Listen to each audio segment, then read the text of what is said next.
All right, good morning, almost afternoon. I just wanted to do a quick review with you guys on the different types of economic systems and why we have them. An economic system, they've developed in the world in order to deal with the fundamental economic problem. And it's vital that you understand what the fundamental economic problem is. That problem would be scarcity. If you do not know what scarcity is at this point, I highly encourage you to stop taking notes on this video, Google search or look it up on the dictionary app, the definition for scarcity, and write it down because that will for sure be on your test next week. Okay? Scarcity occurs when society does not have all the resources necessary to produce all the goods and services that everyone wants or needs. And we've definitely discussed the difference between a want and a need. Economic systems answer the three questions that we've talked about that were on your test last week. What should be produced? How should it be produced? And lastly, for whom shall it be produced? Now, just to run through the four types of economic systems real quick that answer those questions: what, how, and for whom goods and services are produced. First is a traditional economy. A traditional economy follows habit and customs that then dictate the rules for all economic activity. So a traditional aspect would be to follow habits and customs, right?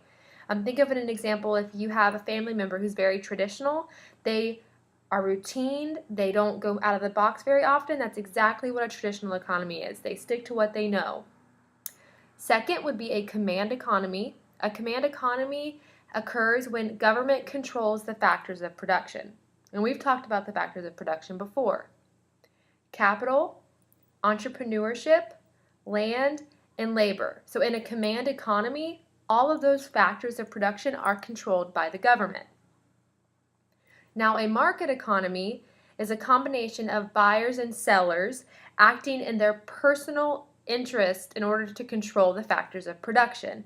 So there is absolutely no government involvement in a market economy. It's up to the individual buyer and seller. So you can buy and sell whatever you would like as an individual in a market economy.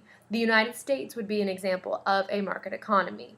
And the last type of economic system is a mixed system, because it's very difficult for any economic system to be 100% pure in the type of system they are. So oftentimes a mixed system occurs, and that's where it's a combination of the two. I like to think of little ways to memorize the different types of economic systems. So the first type of economic system, the traditional economic system, that's the way we've always done it, Ville. We talked about this on Tuesday. So a traditional economy that's the way we've always done it, Ville. It's just the way you've always done it. You're not going to change it. You're just going to stick with the different habits, traditions, and customs that are known to that society. Second is a command economy. We do what we're told. We follow the directions. So that would be we do what we're told, Ville. And then a market economy.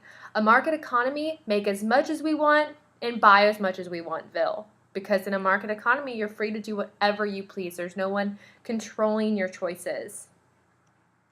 And then, of course, a mixed economy. No system in the world is pure, as I said before. So a mixed economy is an economic system that incorporates elements of different systems. So combining them together. And we gave the example on Tuesday of the United States. Example of how a market economy would be malls, restaurants, where people can buy and sell as they please.